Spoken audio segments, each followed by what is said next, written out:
ಮುಂಚೆ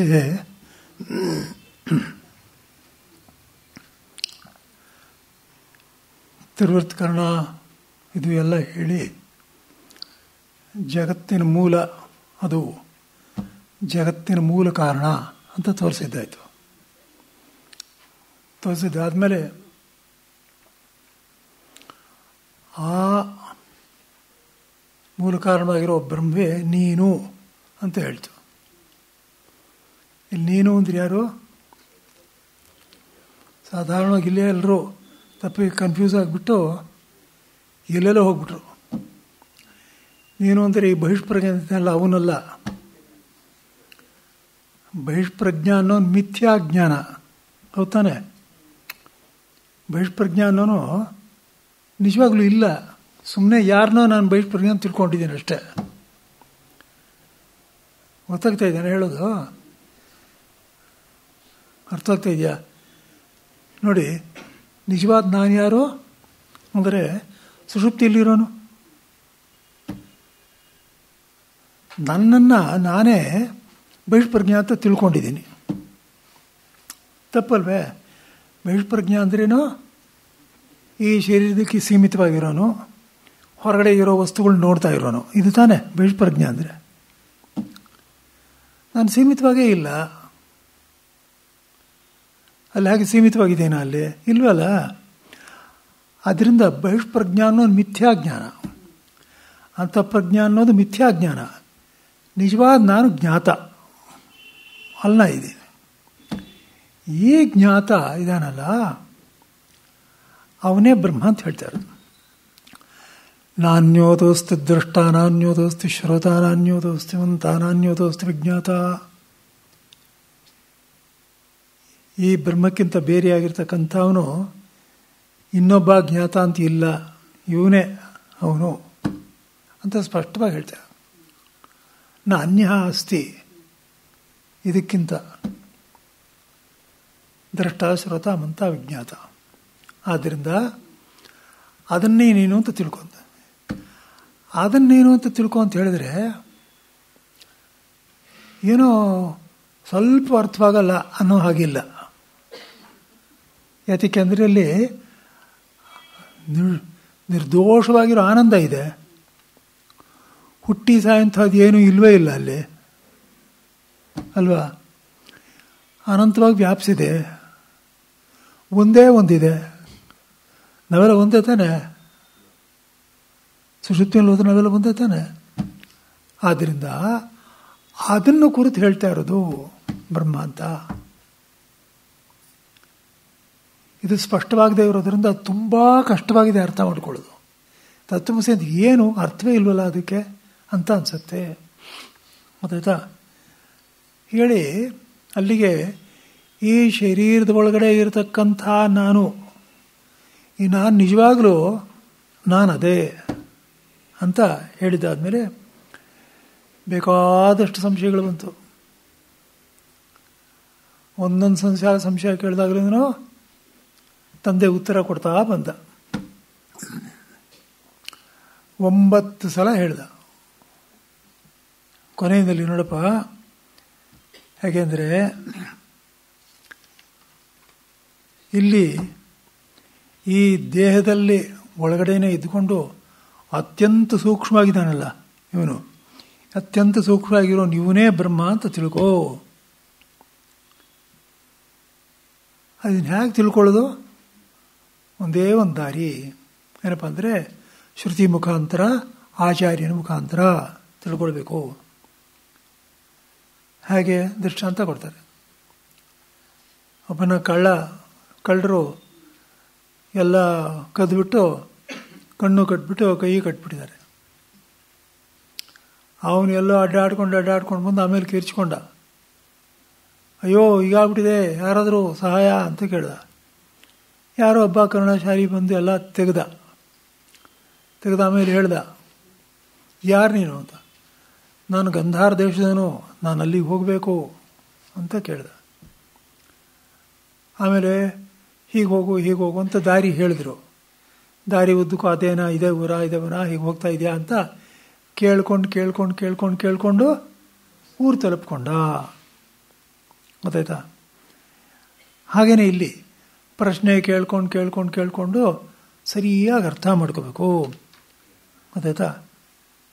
ನಾವು ಈ ದೃಷ್ಟಾಂತದಲ್ಲಿ ಹೇಗಿದೆ ಅಂದರೆ, ಈ ನಿಜವಾಗಲೂ ನಾನು ಕುರುಡ ಆಗಿಬಿಟ್ಟಿದ್ದೀನಿ.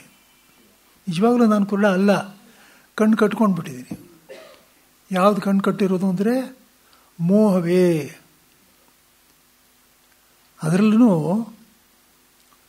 ಅಧ್ಯಾಸ ಭಾಷ್ಯ ಓದಿದಾದ್ಮೇಲೆ ಅದರೇನೋ ಪ್ರತ್ಯಗಾತ್ಮನಾದ ನಾನು, ಈ ಶರೀರದ ಒಳಗಡೆ ಸುಷುಪ್ತಿ ಕಾಲದಲ್ಲಿರ್ತಕ್ಕಂಥ ನಾನು, ಈ ಶರೀರ ಸಂಬಂಧವೇ ಇಲ್ಲ, ಮನಸ್ಸು ಬುದ್ಧಿ ಒಂದರ ಸಂಬಂಧವೂ ಇಲ್ಲ ನನಗೆ ಅಂತ ತಿಳ್ಕೊಂಡು ಆಗಿದ್ದರೂ ಕೂಡ ನನಗೆ ಗೊತ್ತಾಗಿದೆ ಶರೀರ ಸಂಬಂಧವೇ ಇಲ್ಲ ಅಂತ. ಆದರೂ ಶರೀರ ಸಂಬಂಧವನ್ನು ನೋಡಿಕೊಂಡು ಅದಕ್ಕೆ ಕಾಮವನ್ನು ಸೇರಿಸಿ ಮೋಹದಲ್ಲಿ ಬಿದ್ದು ಇದು ಬೇಕು ಅಂತ ಸಾಯ್ತಾ ಇರ್ತೀನಿ. ಅಯ್ಯೋ ಕೆಟ್ಟೋಯ್ತು, ಭಾಳ ಲಾಸ್ ಆಗೋಯ್ತು, ಹೀಗಾಯಿತು ಹಾಗಾಯಿತು, ಅವ್ರು ಸತ್ತೋದ್ರು ಇವ್ರು ಸತ್ತೋದ್ರು, ನಾನೇನು ಮಾಡಲಿ ಇವಾಗ, ನನಗೆ ಕಾಯಿಲೆ ಬಂತು, ನನ್ನ ನೋಡ್ಕೊಳ್ಳಿ ಯಾರು, 1000 ಆಗೋಯ್ತು ಅಲ್ವಾ? ಆದ್ದರಿಂದ ಈ ಮೋಹ ಅನ್ನೋ ಕಣ್ಣು ಕಟ್ಕೊಂಡ್ಬಿಟ್ಟಿದೆಯಲ್ಲ, ಅದನ್ನು ಬಿಚ್ಚಬೇಕು ಯಾವನ ಅದರೊಬ್ಬ ಕಾರಣಿಕ. ಎಲ್ಲ ತಿಳಿಸ್ಕೊಟ್ಟು ನಮ್ಮ ಕಡೆಯಿಂದಲೂ ಶ್ರದ್ಧೆ ಇರಬೇಕು. ಏನಂದರೆ ಮೋಹದಿಂದ ಸಿಕ್ಕಾಕ್ಕೊಂಡೇ ನಾನು ಹೀಗಾಗಿರೋದು. ಇಲ್ಲಿ ಹೋದರೆ ತತ್ವ ಇಷ್ಟು ಸ್ಫುಟವಾಗಿದೆ, ಅಲ್ಲಿ ನೋಡ್ತಾ ಇದೆ, ಕಾಣಿಸ್ತಾ ಇದೆ, ಪ್ರತಿನಿತ್ಯವೂ ಗೊತ್ತಾಗ್ತಾ ಇದೆ. ಆದ್ದರಿಂದ ಹೀಗಿರ್ತಕ್ಕಂಥ ತತ್ವವನ್ನು ನಾನು ತಿಳ್ಕೊಳ್ಳೋದಕ್ಕೆ ಸಾಹಸ ಮಾಡಲೇಬೇಕು ಅಂತ ತೀರ್ಮಾನ ಮಾಡಿಕೊಂಡು ಅವನು ಮುಂದಕ್ಕೆ ಹೋಗ್ತಾನೆ. ಗೊತ್ತಾಯ್ತಾ? ಇಲ್ಲಿ ಆಚಾರ್ಯವಂತನಾದ ಪುರುಷನೇ ಅರಿತುಕೊಳ್ಳುತ್ತಾನೆ. ಆಚಾರ್ಯವಾನ್ ಪುರುಷ ವೇದ. ಗೊತ್ತಾಯ್ತಾ? ಈಗೆಲ್ಲ ಪ್ರಶ್ನೆಗಳು ಬರ್ತವೆ. ಆಗ ಇವನಿಗಲ್ಲ ತಸ ತಾವದೇವಚರಂ ಅಂತ ಹೇಳಿದೆ. ಏನು ತಾವದೇವಚರಂ ಅಂದರೆ ಅಲ್ಲಿವರೆಗೆ ತಡ. ಎಲ್ಲಿವರೆಗೆ ಅಂದರೆ ಈ ಶರೀರ ಬದುಕಿರೋವರೆಗೆ. ಗೊತ್ತಾಯ್ತಾ? ಈ ಶರೀರ ಬದುಕಿರೋವರೆಗೆ ತಡ ಅಂದರೆ ಏನು ಅಂದರೆ, ಇವನು ಬ್ರಹ್ಮ ಅಂತ ತಿಳ್ಕೊಂಡ್ಬಿಟ್ಟಿದ್ದಾನೆ, ನಿಜವಾಗ್ಲೂ ಈಗ ಮುಕ್ತನಾಗ್ಬಿಟ್ಟಿದ್ದಾನೆ. ಮುಕ್ತನೇ ಆಗಿದ್ದರೂ ಕೂಡ ಪ್ರಾರಬ್ಧದಿಂದ ಕಷ್ಟ ಸುಖಗಳು ಬರ್ತಾ ಇದೆ, ಹೋಗ್ತಾ ಇದೆ. ಗೊತ್ತಾಯ್ತಾ? ಅದನ್ನು ತಪ್ಪಿಸೋಕ್ಕಾಗಲ್ಲ. ಯಾತಕ್ಕೆಂದರೆ ಅದೆಲ್ಲ ಶರೀರ ಧರ್ಮ. ಶರೀರದಲ್ಲಿ ಏನು ನಡೆಯುತ್ತೋ ಅದ್ರ ಮೇಲೆ ನನಗೆ ಕಂಟ್ರೋಲ್ ಇಲ್ಲ. ಪ್ರಾರಬ್ಧ ಏನಾಗುತ್ತೋ ಅದ್ರ ಮೇಲೆ ನನಗೆ ಕಂಟ್ರೋಲ್ ಇಲ್ಲ. ಗೊತ್ತಾಯ್ತಾ? ಅದು ನಡ್ಕೊಂಡು ಹೋಗ್ತಾ ಇರೋದ್ರಿಂದ ನಾನು ಬ್ರಹ್ಮದಲ್ಲೇ ಸೇರಿದ್ರೂ ಒಂದೇ ಸಮನೆ ಬ್ರಹ್ಮದಲ್ಲೇ ಗಮನ ಇಡೋಕ್ಕಾಗೋದಿಲ್ಲ. ಏನಾಗುತ್ತೆ, ಈ ಕಡೆ ಮನಸ್ಸು ತಿರುಗುತ್ತಲೇ ಇರುತ್ತೆ. ನೋವಾಗ್ತಾ ಇದಿರುವಾಗ ಎಲ್ಲ ಅದನ್ನು ಮನಸ್ಸು ತಿರುಗಿದ್ರೂ ಕೂಡ ಅದನ್ನು ಅವನ ಅಂತರಾಳದಲ್ಲಿ ಇದು ನನಗೆಲ್ಲ ಆಗ್ತಾ ಇರೋದು, ನಾನು ಸಿಂಪ್ಲು ನೋಡ್ತಾ ಇರೋನು ಅಂತ ಗೊತ್ತಾಗುತ್ತೆ. ನೋವಾಗೋದೇ ಇಲ್ಲ ಅಂತ ತಿಳ್ಕೊಬೇಡಿ. ನಿಮಗೆ ನಾನು ಹೇಗೆ ಹೇಳೋದು ಗೊತ್ತಾಗ್ತಾ ಇಲ್ಲ. ಇವಾಗ ನೋಡಿ, ಒಂದು ಕಡೆ ನೋವಾಗ್ತಾ ಇರುತ್ತೆ, ಆದರೆ ಮನಸ್ಸಿನಲ್ಲಿ ಅದೇ ಒಂದು ತಂಬೂರಿ ಮಿಡ್ತಾ ಇರುತ್ತೆ. ಅಂದರೆ ಇದು ನನಗೆಲ್ಲ ಆಗ್ತಾ ಇರೋದು, ಅದು ಆಗ್ತಾ ಇರುತ್ತೆ. ಯಾಕೆಂದರೆ ಸುಖ ದುಃಖ ಎಲ್ಲ ಮನಸ್ಸಿನಲ್ಲಿ ತಾನೇ ನೆನಪ ಇರೋದು. ಪ್ರಾರಬ್ಧದ ಪ್ರಕಾರ ಅನುಭವಿಸ್ತಾನೆ ಇರಬೇಕದು. ಗೊತ್ತಾಯ್ತಾ? ಎಚ್ಚರಿಕೆ ಬಂದ ಕೂಡಲೇ ಮನಸ್ಸಿಗೂ ದೇಹಕ್ಕೂ ಸಂಬಂಧ ಬಂದೇ ಬರುತ್ತೆ. ಆಗದ ಸುಖ ದುಃಖ ಆಗ್ತಾ ಇದೆಯಲ್ಲ, ಆದರೂ ಅದ್ರ ಕ್ಷೇತ್ರಕ್ಕೆ ಸೇರಿದ್ದು, ನನ್ನೇನು ಮಾಡ್ತಾ ಇಲ್ಲ. ಮನಸ್ಸು ಈ ಕಡೆ ಶರೀರ ಕಡೆ ತಿರುಗುತ್ತೆ, ಹಾಗನ್ನಿಸ್ತಾ ಇರುತ್ತೆ. ಆದರೆ ಪ್ರಾರಬ್ಧ ಮುಗಿತಾ ಇದ್ದಾಗೇನೆ ಈ ಶರೀರ ಬಿಡುತ್ತೆ. ಶರೀರ ಬಿದ್ದ ಮೇಲೆ ಅವನು ಪುನಃ ವಾಪಸ್ ಬರೋದಿಲ್ಲ.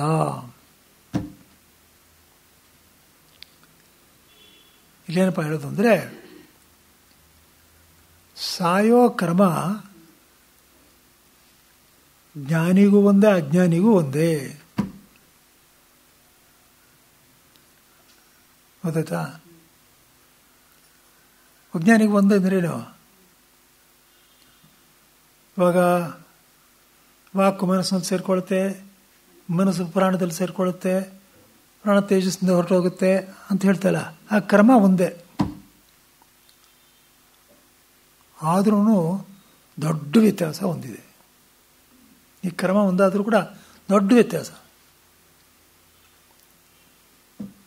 ಏನು ನೋಡಿ.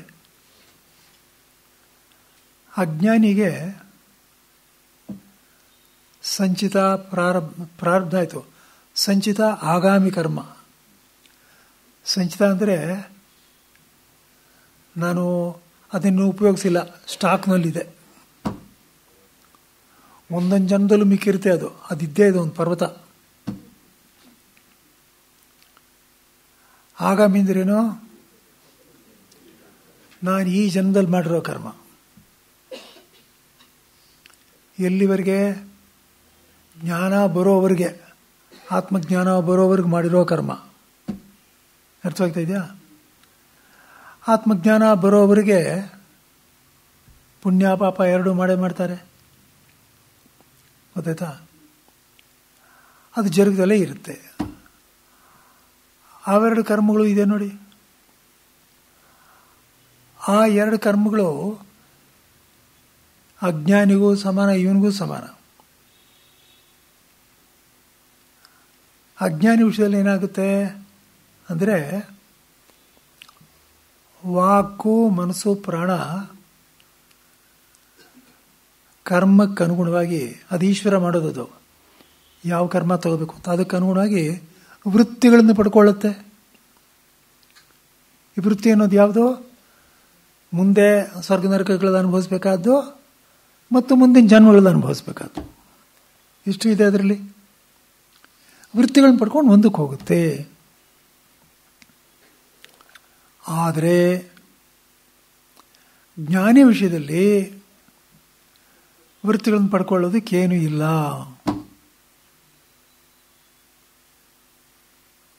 ನಿಮ್ಗೆ ಅರ್ಥವಾಗ್ತಾ ಇದೆಯಾ? ಪಡ್ಕೊಳ್ಳೋದಕ್ಕೇನೂ ಇಲ್ಲ ಅನ್ನೋದನ್ನು ತೋರಿಸ್ತೀನಿ ಇವಾಗ. ಇವಾಗ ನೋಡಿ, ಅವನು ವೃತ್ತಿಗಳನ್ನ ಪಡ್ಕೊಳ್ಳೋದಿಲ್ಲ. ಆದರೆ ಏನಾಗುತ್ತೆ? ವಾಕು ಅನ್ನೋ ತತ್ವ ಮನಸ್ಸಿನಲ್ಲಿ ಹೋಗುತ್ತೆ. ಇದೆಲ್ಲ ಕ್ಷೇತ್ರ ಧರ್ಮ. ಮನಸ್ಸು ಅನ್ನೋದು ಪ್ರಾಣದಲ್ಲಿ ಹೋಗುತ್ತೆ, ಪ್ರಾಣ ತೇಜಸ್ ನಡ್ಕೊಂಡು ಹೊರಟೋಗುತ್ತೆ. ಗೊತ್ತಾಯ್ತಾ? ಈ ಶರೀರ ಸತ್ತೋಗುತ್ತೆ. ಅಜ್ಞಾನಿ ಏನೋ ಜನ್ಮ ಪಡ್ಕೊಳ್ತಾನೆ ಇನ್ನೊಂದು. ಅದಿರೋ ಪ್ರಶ್ನೆ ಬರುತ್ತೆ, ಜ್ಞಾನಿ ಕೂಡ ಸಂಚಿತ ಅನ್ನೋದಿದೆಯಲ್ಲ, ಜ್ಞಾನಿ ಕೂಡ ಜ್ಞಾನ ಬರೋವರೆಗೆ ಮಾಡಿರೋ ಪುಣ್ಯ ಪಾಪ ಇದೆಯಲ್ಲ, ಆಗಾಮಿ ಕರ್ಮ. ಆದ್ದರಿಂದ ಯಾವ ರೀತಿ ಪ್ರಾರಬ್ಧವನ್ನು ಅನುಭವಿಸಲೇಬೇಕು ಅಂತ ನೀವು ಹೇಳಿದ್ರೋ, ಹೇಳ್ತಾ ಇಲ್ಲ? ಪ್ರಾರಬ್ಧ ಅನುಭವಿಸಲೇಬೇಕು, ತಪ್ಪಿಸ್ಕೊಳ್ಳೋಕ್ಕಾಗಲ್ಲ ಅಂತ ಹೇಳಿದ್ರೋ ಇಲ್ವೋ? ಹಾಗೇನಾದರೂ ತಪ್ಪಿಸ್ಕೊಳ್ಳೋಕ್ಕಾಗಲ್ಲ, ಅದರಿಂದ ತಪ್ಪಿಸ್ಕೊಳ್ಳೋಕ್ಕಾಗಲ್ಲ. ಇದೇನು ಇದನ್ನ ಮಟ್ಟಿಗೆ ತಪ್ಪಿಸ್ಕೋಬೋದು, ಅದನ್ನ ಮಟ್ಟಿಗೆ ತಪ್ಪಿಸ್ಕೊಳ್ಳೋಕ್ಕಾಗಲ್ಲ ಅಂತ ಹೇಗೆ? ಸಂಚಿತ ಆಗಾಮಿ ತಪ್ಪಿಸ್ಕೊಳ್ಳೋಕ್ಕಾಗಲ್ಲ, ಆದರೆ ಅಯ್ಯೋ ಪ್ರಾರಬ್ಧ ತಪ್ಪಿಸ್ಕೊಳ್ಳೋಕ್ಕಾಗಲ್ಲ, ಸಂಚಿತ ಆಗಾಮಿ ತಪ್ಪೋಗುತ್ತೆ ಅಂತಂದ್ರೆ ಹೇಗೆ? ಅರ್ಥ ಏನದಕ್ಕೆ? ನಿಮ್ಮ ಪ್ರಶ್ನೆ ಗೊತ್ತಾಯ್ತಾ? ಪ್ರತಿಯೊಬ್ಬರಿಗೆ ಅರ್ಥವಾಯ್ತಾ? ಪ್ರಾರಬ್ಧವನ್ನು ಹೇಗೆ ಅನುಭವಿಸಲೇಬೇಕೋ ಹಾಗೆ ಸಂಚಿತಾಗಾಮಿಗಳನ್ನು ಅನುಭವಿಸಲೇಬೇಕಲ್ವಾ ಅಂತ ಕೇಳಿದ್ರೆ ನೋಡಿ, ಒಂದು ದೊಡ್ಡ ವ್ಯತ್ಯಾಸ ಇದೆ. ಪ್ರಾರಬ್ಧ ಅನ್ನೋದು ನಾನೀಗಾಗಲೇ ಹೇಳಿದಾಗೆ ನಾನೇ ಮಾಡಿದ್ದು. ದಾರ ಸುತ್ತಿ ಬುಗುರಿ ಆಡಿಸ್ಬಿಟ್ಟಿದ್ದೀನಿ. ನಾನೇ ಸುತ್ತು ಮಾಡಿದ್ರಿಂದ ಅದು ತಿರುಗ್ತಲೇ ಇರಬೇಕು, ಅದು ನನಗೆ ಅದ್ರ ಮೇಲೆ ಕಂಟ್ರೋಲ್ ಇಲ್ಲ. ಆಮೇಲೆ ಆದರೆ ಸಂಚಿತಾಗಾಮಿಗಳು ಹಾಗಲ್ಲ. ಸಂಚಿತಾಗಾಮಿಗಳು ಅದು ಫಲ ಕೊಡಬೇಕು ಅಂದರೆ ನಾನು ಅದನ್ನು ಜ್ಞಾನ ಬಂದ ಮೇಲೆ ಅದರ ಸಂಬಂಧ ಬಿಟ್ಬಿಟ್ಟೆ. ಅದರ ಸಂಬಂಧ ಬಿಟ್ಟಿರೋದ್ರಿಂದ ನಾನು ಅದನ್ನು ಸ್ಟಾರ್ಟ್ ಮಾಡೋಕ್ಕಾಗೋದೇ ಇಲ್ಲ. ನಾನು ಸ್ಟಾರ್ಟ್ ಮಾಡೋದಿಲ್ಲ.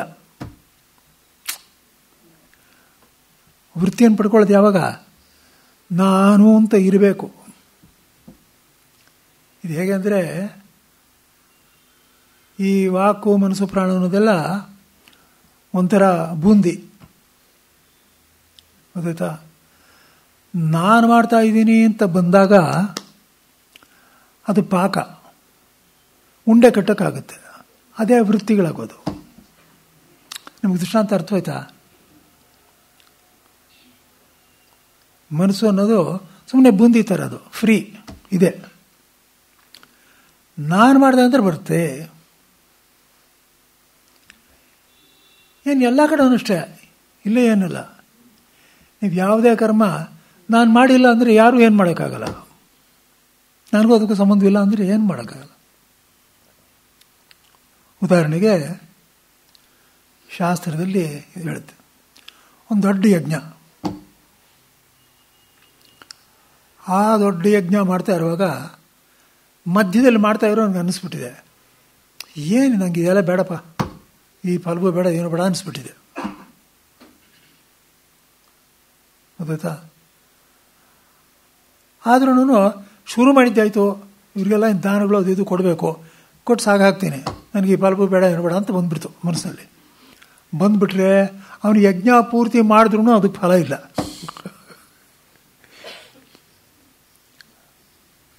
ಗೊತ್ತಾಗ್ತಾ ಇದೆಯಾ ನಿಮಗೆ? ಆದ್ದರಿಂದ ಇಲ್ಲಿ ತಾನು ಅಂತ ಬಿಟ್ಬಿಟ್ಟಿರೋದ್ರಿಂದ ಆ ಪಾಕ ಇಲ್ಲ ಉಂಡೆ ಕಟ್ಟೋದಿಕ್ಕೆ. ಗೊತ್ತಾಯ್ತಾ? ಆದ್ದರಿಂದ ಸಂಚಿತಾಗಾಮಿಗಳು ವೃತ್ತಿಯನ್ನು ಪಡ್ಕೊಳ್ಳೋದಿಲ್ಲ. ಏನಾಗುತ್ತೆ ಹಾಗಿದ್ರೆ? ಅವನು ಸಂಚಿತಾಗಾಮಿ ಅಂತೂ ಮಾಡಿರೋ ಕರ್ಮ ಅಲ್ವಾ? ವೃತ್ತಿಯನ್ನು ಪಡ್ಕೊಳ್ಳೋದ ಅಂದ್ರೆ ಏನಾಯ್ತು ಅದಕ್ಕೆ?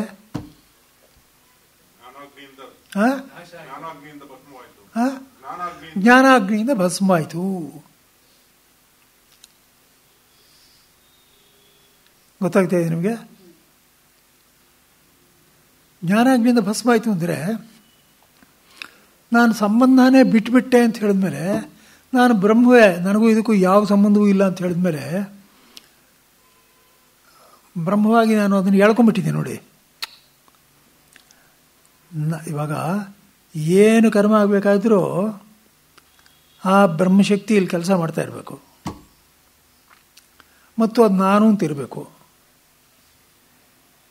ಇವಾಗ ಅವನಿಗೆ ಪ್ರವೃತ್ತಿ ಇಲ್ಲ. ಪ್ರವೃತ್ತಿ ಅಂದ್ರೇನು? ನಾನು ಮಾಡಬೇಕು ಅನ್ನೋದೊಂದು ಇಲ್ಲ ಅವನಿಗೆ. ಗೊತ್ತಾಯ್ತಾ? ಯಾವಾಗ ಇಲ್ವೋ ಅದು ಏನು ಮಾಡೋಕ್ಕೂ ಆಗಲ್ಲ. ಆದ್ದರಿಂದ ಶರೀರದ ಜೊತೆ ಅದು ಸತ್ತು ಹೋಗುತ್ತೆ, ಪೂರ್ತಿ ನಾಶವಾಗಿಬಿಡುತ್ತೆ. ಗೊತ್ತಾಯ್ತಾ? ಪ್ರಾರಬ್ಧಕ್ಕೆ ವಿದ್ಯೆ ಇದೆ ಅಲ್ಲ? ಹೇಳ್ತೀನಿ ಕೇಳಿ, ಅದನ್ನೇ ಹೇಳಿದ್ದು. ಅವಿದ್ಯಾ ಕಾಲದಲ್ಲಿ ಮಾಡಿರೋದು, ಗೊತ್ತೇನಪ್ಪ? ಅವಿದ್ಯಾ ಕಾಲದಲ್ಲಿ ಮಾಡಿದಾಗ ಸಂಬಂಧ ಇತ್ತು, ಅದೇ ತಾನೇ ನಾನು ತಿರುಗಿಸ್ಬಿಟ್ಟಿರೋದು, ನಾನೇ ಮಾಡಿದ್ದ ಕೆಲಸ. ಈಗ ನಾನು ಸಂಬಂಧ ಬಿಟ್ಬಿಟ್ಟಿದ್ದೀನಿ. ಸಂಬಂಧ ಬಿಟ್ಟರು ಪ್ರಾರಬ್ಧ ಅನ್ನೋದು ಅದು ಬುಗುರಿ ತಿರುಗ್ತಲೇ ಇರಬೇಕು. ಇವಾಗ ಅದ್ರ ಮೇಲೆ ನನ್ನ ಕಂಟ್ರೋಲ್ ಇಲ್ಲ. ಗೊತ್ತಾಗಲಿಲ್ವಾ? ಅದರ ಸಂಚಿತಾಗಾಮಿ ಹಾಗಲ್ಲ. ಫಲ ಕೊಡಬೇಕು ಅಂತಂತ ನಾನು ಇಷ್ಟಪಟ್ಟಿದ್ದರೆ ಆವಾಗ ಸಂಚಿತಾಗಾಮಿ ಬರುತ್ತೆ. ನನಗೂ ಇದಕ್ಕೂ ಸಂಬಂಧ ಇಲ್ಲ ಅಂತ ಡಿಸೈನ್ ಮಾಡ್ಕೊಂಡ್ಮೇಲೆ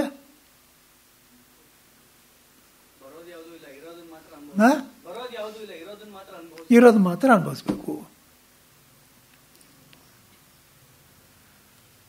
ಇಲ್ಲಿ ಇನ್ನೊಂದು ಇದೆ, ಇದನ್ನು ಬಹಳ ಕಡಿಮೆ ಜನ ಗಮನಿಸಿರೋ ಹಂಗೆ ಕಾಣಿಸುತ್ತೆ. ಅಲ್ಲಿ 2 ಕಡೆ ಮಂತ್ರಗಳಿದೆ. ಏನಿದೆ ಅಂದರೆ, ಈ ಜ್ಞಾನಿ ದೇಹ ಬಿಟ್ಬಿಟ್ಟಾಗ ಏನಾಗುತ್ತೆ ಅಂದರೆ, ಅವನ ಆಸ್ತಿಯನ್ನು ಮಕ್ಕಳು ತಗೊಂಡು ಹೋಗ್ತಾರೆ, ಅವನ ಪುಣ್ಯವನ್ನೆಲ್ಲ ಅವನ ಮಿತ್ರರು, ಅವನ ಹಿತೈಷಿಗಳು ತಗೊಂಡು ಹೋಗ್ತಾರೆ, ಮತ್ತು ಅವನ ಪಾಪಗಳನ್ನ ಅವನು ದ್ವೇಷ ಮಾಡಿದವ್ರು ತಗೊಂಡು ಹೋಗ್ತಾರೆ ಅಂತಿದೆ.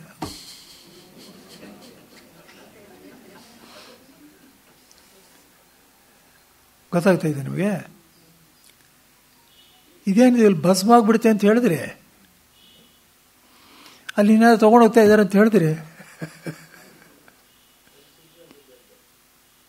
ಪ್ರಶ್ನೆ ಗೊತ್ತಾಯ್ತಾ ನಿಮಗೆ? ಎಲ್ರಿಗೂ ಅರ್ಥ ಆಯ್ತಲ್ಲ? ಅದಕ್ಕೆ ಬ್ರಹ್ಮಸೂತ್ರಗಳಲ್ಲೇ ನಿಶ್ಚಯವಾಗಿದೆ. ಏನಪ್ಪ ಅಂದರೆ, ಈ ಪ್ರಶ್ನೆ ತಗೊಂಡು ಹೇಳಿ, ಇದು ಎಲ್ಲ ಕರ್ಮಗಳಿಗೂ ಅನ್ವಯವಾಗಲ್ಲ. ಕೆಲವು ಪುಣ್ಯ ಪಾಪಗಳಿದೆ. ಕೆಲವು ಪುಣ್ಯ ಪಾಪಗಳು ಹೀಗಾಗುತ್ತೆ. ಜ್ಞಾನಿ ವಿಷಯದಲ್ಲೂ ಕೂಡ ಅಂದನು ಕೆಲವು ಪುಣ್ಯ ಪಾಪಗಳಿಗೆ ಅದನ್ನು ಹೀಗೆ ವಿಲೇವಾರಿ ಆಗಬೇಕು. ಅರ್ಥವಾಗ್ತಾ ಇದೆಯಾ?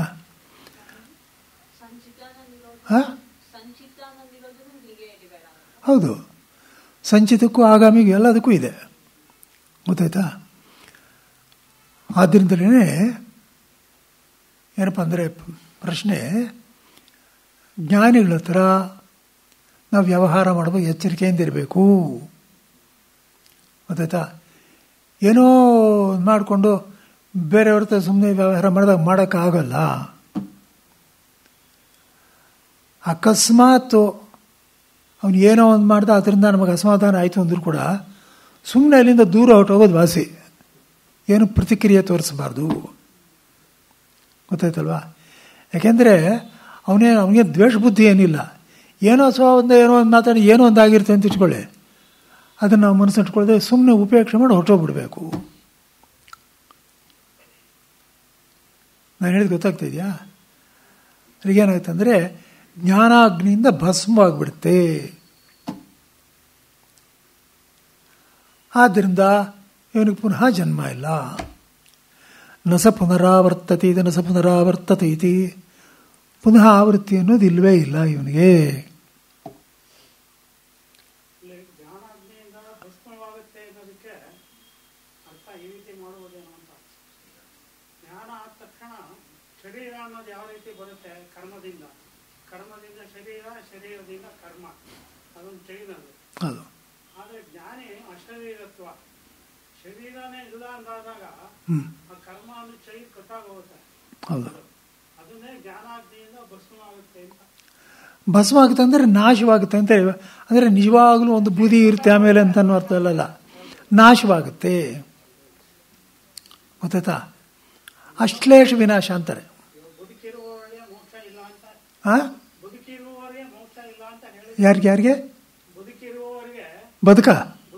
ಹಾಂ, ಲಿವಿಂಗ್ ಅದುವರೆಗೆ ಆಗಲ್ಲ ಅಂತ ಇಲ್ಲಿ ತಾವದೇವ ಚಿರಹ ಅಂತ. ಹೌದು. ಅಂದ್ರೆ ಅದಕ್ಕೆ ಏನಂದ್ರೆ ಕರ್ಮ ಇರೋದು ಜ್ಞಾನಿಗಲ್ಲ, ದೇಹಕ್ಕೆ. ಹೌದು. ಆದ್ದರಿಂದ ದೇಹ ಇರುತ್ತೆ. ಹೌದು. ಜ್ಞಾನಿಗೆ ಬಿಡುಗಡೆನೆ. ನಿಜವಾದ ಯಾವಾಗ ಕರೆಕ್ಟ್ ಆಗಿದೆ. ಬದುಕಿರುವ ಆಮೇಲೆ ವಿದೇಹ ಮುಕ್ತಿ ಎಲ್ಲ ತಂದು ಅದ ಗೊತ್ತಾಯ್ತು. ಅವ್ರು ಹೇಳಿದ್ ಗೊತ್ತಾಯ್ತಾ? ಏನು ಅಂದರೆ, ಅದೇ ಹೇಳಿದ್ದೀನಲ್ಲ, ಪ್ರಾರಬ್ಧವನ್ನು ಅನುಭವಿಸ್ತಾನೆ ಅಂತ ಹೇಳಿದ್ರು ಕೂಡ ಶರೀರ ಸಂಬಂಧವನ್ನು ಬಿಟ್ಟು ಯೋಚನೆ ಮಾಡಿರೋದ್ರೆ ಅವನು ಈಗಾಗಲೇ ಬ್ರಹ್ಮವಾಗಿದ್ದಾನೆ. ಹೇಳಿದಲ್ಲ ದೃಷ್ಟಾಂತ, ಐನಲ್ವೇನಿ ಅಂತ ಹಾವಿಂದು ಪೊರೆ. ಹಾವು ಪೊರೆ ಬಿಟ್ಟ ಮೇಲೆ ಯಾವ ರೀತಿ ಸಂಬಂಧ ಇಟ್ಕೊಂಡಿಲ್ವೋ ಆ ರೀತಿ ಇವನು ಇಟ್ಕೊಳ್ಳೋದೇ ಇಲ್ಲ ಅಂತ ಇದೆ. ಗೊತ್ತಾಯ್ತಾ? ಆದ್ದರಿಂದ ಇವನು ಪ್ರಾರ್ಥ ಅನುಭವಿಸ್ತಂತೆ ಕಂಡರೂ ಕೂಡ ನಿಜವಾಗ್ಲೂ ಇವನು ಬ್ರಹ್ಮದಿಂದ ದೂರ ಇದ್ದಾನೆ ಅಂತೇನಿಲ್ಲ, ಈಗಾಗಲೇ ಬ್ರಹ್ಮ ಇವನು. ಆದರೆ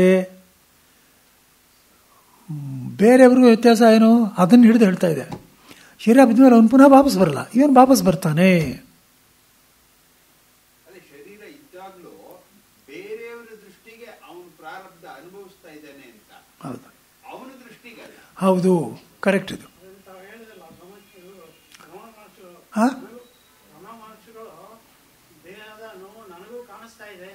ಹೌದು,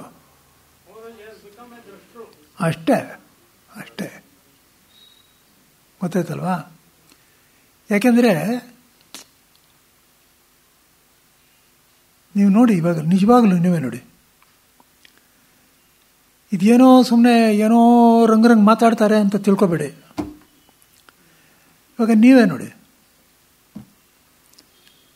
ಇವಾಗ ನೀವು ಊಟ ಮಾಡಿದ್ರೆ ಚೆನ್ನಾಗಿತ್ತು, ಭಾಳ ಚೆನ್ನಾಗಿತ್ತು ಅಂತ ಹೇಳ್ತೀರಿ ಅಂತ ಇಟ್ಕೊಳ್ಳಿ. ಸುಖಪಟ್ಟಿದ್ದು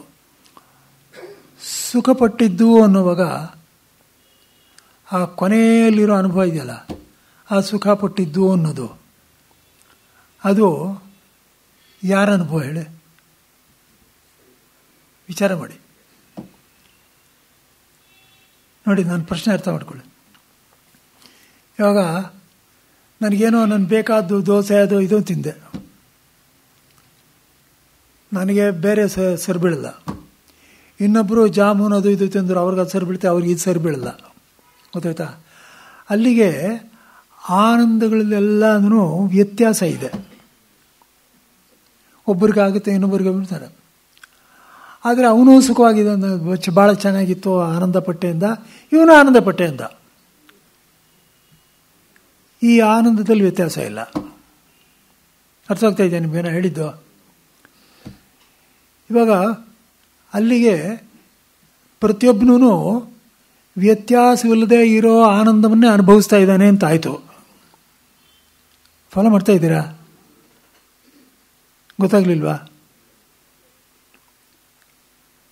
ಇವಾಗ ಅವನೇನೋ ತಿಂದ, ಅವನಿಗೂ ಆನಂದ ಸಿಕ್ತು, ಇವನು ಸಿಕ್ತು, ಅದೇ ಆನಂದ ಇವನಿಗೂ ಸಿಕ್ತು.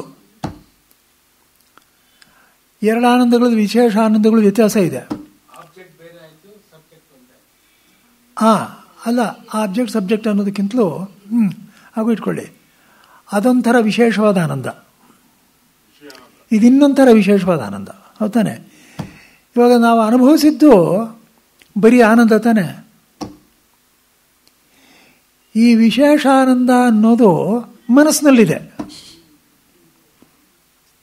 ನಾನು ಹೇಳ್ತಾ ಇರೋದು ಗೊತ್ತಾಗ್ತಾ ಇದೆಯಾ? ಮನಸ್ಸಿನಲ್ಲಿ ತಾನೇ ವ್ಯತ್ಯಾಸ ಬರೋದು. ಈ ವಿಶೇಷಗಳಿಲ್ಲದೆ ಇರೋ ಆನಂದ ಅನುಭವಿಸಿದ್ದು ಯಾರು?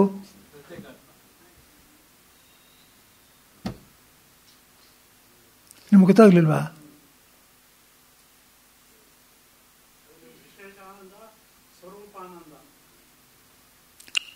ನಿಮ್ಗೆ ಮನಸ್ಸಿಗೆ ಬಂತ ನಿಮ್ಮನ್ನ ಹೇಳಿದ್ದು?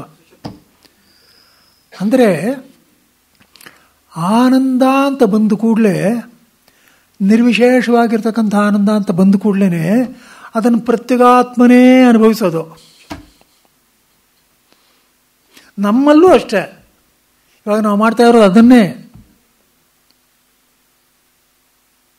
ಇದನ್ನು ವಿಮರ್ಶೆ ಮಾಡಿ ತಿಳ್ಕೊಳ್ತಾ ಹೋಗಬೇಕು. ನನಗೆ ಅತ್ಯಂತ ಅಂತಿಮವಾಗಿ ನಂಗೆ ಬೇಕಾಗಿರೋದು ಆನಂದ ತಾನೆ. ಆದ್ದರಿಂದಲೇ ಇದನ್ನು ತಿಳ್ಕೊಳ್ಳೋದಕ್ಕೋಸ್ಕರ ಶಾಸ್ತ್ರದಲ್ಲಿ ಬೇಕಾದಷ್ಟು ಕ್ರಮ ಹೇಳುತ್ತೆ. ಈ ಚಪಲಗಳು ಬಿಡು, ಎಲ್ಲ ಒಂದೇ, ಸುಮ್ಮನೆ ದೇಹ ರಕ್ಷಣೆಗೋಸ್ಕರ ಎಷ್ಟು ಬೇಕೋ ಅಷ್ಟು ನೋಡ್ಕೋ. ಯಾಕೆ ಹೇಳಿದ ಗೊತ್ತೇನೋ? ಮನಸ್ಸಿನಲ್ಲಿರ್ತಕ್ಕಂಥದ್ದಿದೆಯಲ್ಲ, ಇದು ಅಧ್ಯಾಸದಿಂದ, ಮೋಹದಿಂದ ಉಂಟಾಗ್ತಕ್ಕಂಥದ್ದು. ಗೊತ್ತಾಗ್ತಾ ಇದೆಯಾ? ವಿಷಯಗಳಲ್ಲಿ ಇಲ್ವೇ ಇಲ್ಲ. ನಾನು ಸುಮ್ಮನೆ ಅನ್ಕೋತಾ ಇದ್ದೀನಿ ಅಷ್ಟೆ.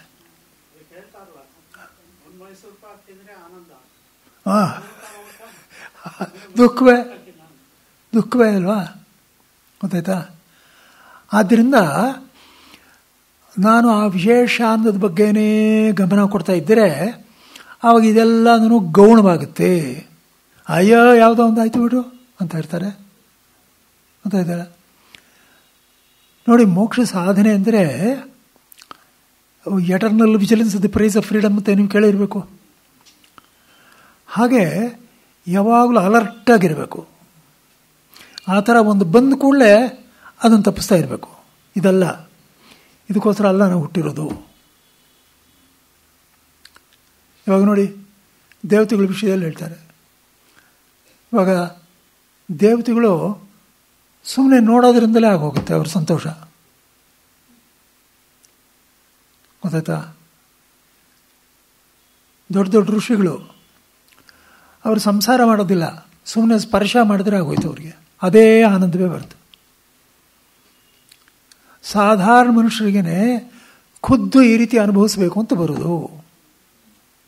ಇದೆಲ್ಲ ಶಾಸ್ತ್ರದಲ್ಲಿ ಬರೋ ವಿಷಯಗಳು, ಗೊತ್ತಾಯ್ತಾ? ಆದರೆ ಶಾಸ್ತ್ರದಲ್ಲಿ ಬರೋ ವಿಷಯಗಳು ನೀವು ವಿವೇಚನೆ ಮಾಡಿ ನೋಡಿದ್ರೆ ಗೊತ್ತಾಗುತ್ತೆ. ಅವ್ರಿಗೆ ವಿಶೇಷ ಆನಂದದ ಮೇಲೆ ಅವರಿಗೆ ಗಮನ. ವಿಶೇಷ ಆನಂದಕ್ಕೂ ನೆನಪು ವ್ಯತ್ಯಾಸ ನೋಡಿ. ಇದರ ಆನಂದ ಅದರ ಆನಂದ ಅನ್ನೋದು ವಿಶೇಷ ಆನಂದಗಳು, ಅದರಲ್ಲಿ ಸಮಾನವಾಗಿರ್ತಕ್ಕಂಥದ್ದು ವಿಶೇಷ ಆನಂದ. ಆ ವಿಶೇಷ ಆನಂದ ಎಲ್ಲರೂ ಅನುಭವಿಸೋದು ಪ್ರತಿಗಾತ್ಮನೇ, ಅವನೊಬ್ಬನೇ. ಪ್ರತಿಗಾತ್ಮ ಅನೇಕರಲ್ಲ.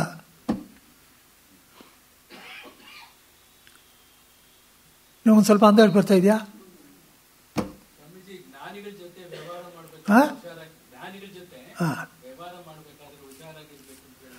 ಹೇಳಿದ್ನಲ್ಲ ನೋಡಿ, ವ್ಯವಹಾರ ಅಂದರೆ ಇವಾಗ ದುರ್ವಾಸರ ಎಕ್ಸಾಂಪಲ್ ಇದೆ. ಏನೋ ಬೈದ್ಬಿಟ್ರು, ಏನೋ ರೇಗ್ಬಿಡ್ತಾರೆ. ರೇಟ್ ನಾನು ಅದನ್ನು ಸೀರಿಯಸ್ ಆಗಿ ತಗೋಬಾರ್ದು. ಅದಕ್ಕೆ ಏನು ಮಾಡ್ತಾ ಇದ್ರು ಅಂತ ಅವಾಯ್ಡ್ ಮಾಡೋದು ಒಳ್ಳೇದು. ಕಿಟಕಿ ಎಲ್ಲ ಬಾಗಿಲಾಕ್ಬಿಡೋರಂತವ್ರು, ಬ್ಯಾಡ್ ಬೈಡ್ ಸವಾಸನೆ ಅಂತ. ಅದು ಸರಿ, ಏನು ಅಕಸ್ಮಾತ್ ಜ್ಞಾನಿ ಅಲ್ಲದೆ ಇದ್ರು ಅಂದ್ರೂ ಪರವಾಗಿಲ್ಲ, ಬಿಡೋದು ಉತ್ತಮ. ಉಪೇಕ್ಷೆ ಮಾಡೋದು ಒಳ್ಳೆ ತಾನೆ, ಜ್ಞಾನಿ ಆಗಿದ್ದರೆ ಅಂತ.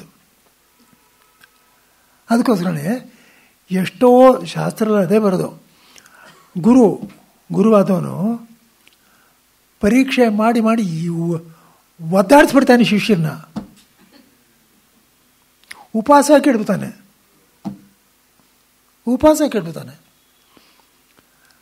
ಅವನ ಆ ಪರೀಕ್ಷೆ ಎಲ್ಲ ಇದು ಮಾಡ್ಕೋಬೇಕು ಅಂತ ವ್ಯಾಸರು ಸ್ಪಷ್ಟವಾಗಿ ಹೇಳಿದ್ದಾರೆ. ಶಿಷ್ಯನ ಸ್ವೀಕಾರ ಮಾಡಬೇಕಾಗಿದ್ದರೆ ಈ ರೀತಿ ಪರೀಕ್ಷೆ ಮಾಡಿ ತಗೊಳ್ಬೇಕು ಅಂತಿದೆ. ಇವನಿಗೆ ಎಷ್ಟು ಶ್ರದ್ಧೆ ಇದೆ ಅಂತ ತಿಳ್ಕೊಳ್ಬೇಕು ಅಂತ ಇದೆ, ಗೊತ್ತಾಯ್ತಾ? ಆದ್ದರಿಂದ ಅದನ್ನು ನಾನು ಇವರಂತ ಅದರ ಹೆಂಡತಿ ಹೇಳ್ತಾ ಇರ್ತಾಳೆ, ಗುರುಪತ್ನಿ, ಅಯ್ಯೋ ತುಂಬ ಗೋಳ್ವಿ ಕೊತ್ತಾ ಇದ್ದೀರಾ, ಗೊತ್ತು, ನೀ ಸುಮ್ಮನೆ ಇರೋ, ಮುಂದಕ್ಕೆ ಕಾದಿದೆ ಎಲ್ಲ ನೋಡ್ಕೋ. ಅವನು ದೊಡ್ಡ ಯೋಗಿ ಆಗಿಬಿಡ್ತಾನೆ, ಗೊತ್ತಾಯ್ತಲ್ವಾ? ಆದ್ದರಿಂದ ಏನು ಅಂದರೆ ಇದನ್ನೆಲ್ಲ ನೋಡ್ಕೊಂಡು ನಾವು ವ್ಯವಹಾರ ಮಾಡಬೇಕು, ರಿಯಾಕ್ಟ್ ಮಾಡಬಾರ್ದು, ಗೊತ್ತಾಯ್ತಾ? ಅಲ್ಲಿಗೇನಾಯಿತು, ಎಲ್ಲ ಕರ್ಮ ಎಲ್ಲ ಜ್ಞಾನದಿಂದ ನಾಶವಾಗುವುದು. ಅಂದರೆ ಇನ್ನೂ ಫಲ ಕೊಡದೇ ಇರತಕ್ಕಂಥದ್ದೆಲ್ಲ ಸಂಚಿತ ಆಗಾಮಿ, ಅದು ಫಲ ಕೊಡೋಕ್ಕೆ ಶುರುವಾಗಿಲ್ಲ, ಅನಾರಬ್ಧ ಫಲ ಕೊಡೋಕ್ಕೆ ಆರಂಭ ಆಗಿಲ್ಲ. ಅದೆಲ್ಲನೂ ಸಂಪೂರ್ಣವಾಗಿ ಭಸ್ಮ ಆಗಿಬಿಡುತ್ತೆ. ಜ್ಞಾನಾಗ್ನಿ ಸರ್ವಕರ್ಮಾಣಿ ಭಸ್ಮಸಾತ್ ಕುರುತೆ ತಥಾ ಕ್ಷೀಯಂತೆ ಚಾಸ್ಯ ಕರ್ಮಾಣಿ. ಗೊತ್ತಾಯ್ತಾ? ಆದ್ದರಿಂದ ಇವನು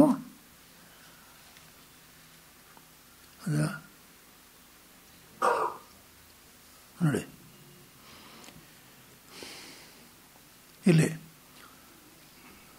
ಮುಂದಕ್ಕೆ ನೋಡಿ, ಪುರುಷಂ ಸೌಮ್ಯ ಅಥೋಪತಾಪಿನಂ ಜ್ಞಾತ್ಯ ಪರಿಪಾಸೆ ಜಾನಾಸಿ ಮಾಂ ಜಾನಾಸಿ ಮಾಮಿತಿ ತಸ್ಯಾವನ್ನವಾಂಗ್ ಮನಸ್ಸು ಸಂಪದ್ಯತೆ ಮನಃಪ್ರಾಣೆ ಪ್ರಾಣಸ್ಥೆ ಸೇತೇಜ ಪರ್ಸ್ಯಾನ್ ದೇವತಾಯಾಂ ತಾವಜ್ಜಾನಾತಿ. ಇದು ಮರಣವನ್ನು ಖುದ್ದು ವರ್ಣನೆ ಮಾಡ್ತಾ ಇದ್ದಾರೆ ಅಂತದ ಹೇಳ್ತಾರೆ. ಒಂದು ನನಗೆ ಗೊತ್ತಾಯ್ತಾ ನೀನು ಯಾರು ಅಂತ, ಗೊತ್ತಾದ್ರಷ್ಟು ಬಿಟ್ಟರೆಷ್ಟು, ಅದೇನು ಮಾತಾಡೋ ಒಂದು ಇದಿದೆ, ಒಂದು ರೂಢಿ. ಅವ್ರು ಹೇಳ್ತಾರೆ, ಅರೇ ಮಾತಾಡೋಕ್ಕಾಗಲ್ರಿ, ಗೊತ್ತಾಗ್ತಾ ಇದೆ ಅಂತಾರೆ. ಇನ್ನು ಸ್ವಲ್ಪ ಆದಮೇಲೆ ಗೊತ್ತಾಗೋದು ಇಲ್ಲರಿ, ಏನೆಲ್ಲ ಆಗೋಯ್ತು ಅಂತ ಕೂಡ ಹೇಳ್ತಾರೆ. ಹಾಗಾಗ್ತಾ ಇದೆ. ಅಂದ್ರೇನು? ಆ ಸಾಯಿಲವರ ವಾಕು ಎಲ್ಲಿವರೆಗೆ ಮನಸ್ಸು ಸೇರುವುದಿಲ್ಲವೋ, ಮನಸ್ಸು ಪ್ರಾಣದಲ್ಲಿಯೂ ಪ್ರಾಣದ ತೇಜಸ್ಸಿನಲ್ಲಿಯೂ ತೇಜಸ್ ಪರದೇವ ಸೇರುವುದಿಲ್ಲವೋ ಅದು ಅಲ್ಲಿವರೆಗೆ ಶರೀರದಲ್ಲಿದ್ದಾನೆ ಅಂತ ಅರ್ಥ. ಅಥ ಯದಾ ಅಸ್ಯ ವಾಂಗ್ಮನ ಸಂಪದ್ಯತೆ ಮನಃಪ್ರಾಣೇ ಪ್ರಾಣಸ್ಥೆ ಸಿತೆ ಪರಸ್ಯಾಂ ದೇವತಾಯಾಮ್ ಅಥ ನ ಜಾನಾತಿ.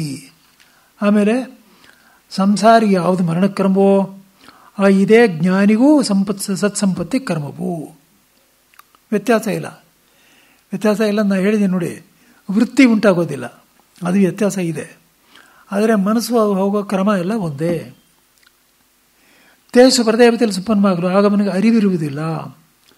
ಅಜ್ಞನಾದರೋ ಸತ್ತಿನಿಂದ ಎದ್ದು ಹಿಂದೆ ಭಾವನೆಯಿಂದ ಉಂಟಾಗಿದ್ದ ಹುರಿಯೇ ಮುಂತಾದ ಸ್ವರೂಪವನ್ನು ದೇವ ಮನುಷ್ಯಾದಿಗಳ ರೂಪವನ್ನು ಸೇರಿಕೊಳ್ಳುತ್ತಾನೆ. ಕರೆಕ್ಟಾಗಿದೆ ನೋಡಿ. ಗೊತ್ತಾಯ್ತಾ? ಕರ್ಮಕ್ಕೆ ಅನುಗುಣವಾಗ್ತಾನೆ. ಎಲ್ಲ ಸೂಕ್ಷ್ಮ ಶರೀರ ಇದೆ ತಾನಪ್ಪ ಇರೋದು. ಆ ಕರ್ಮಕ್ಕೆ ಅನುಗುಣ ಬರ್ತಾರೆ.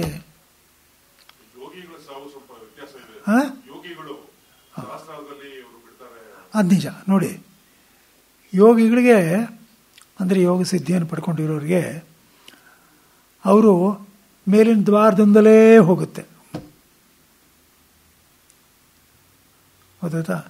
ಬೇರೆ ಕಡೆ ಹೋಗೋದಿಲ್ಲ. ಯಾಕೆಂದರೆ ಯೋಗ ಸಿದ್ಧಿ ಆಗಿದೆ.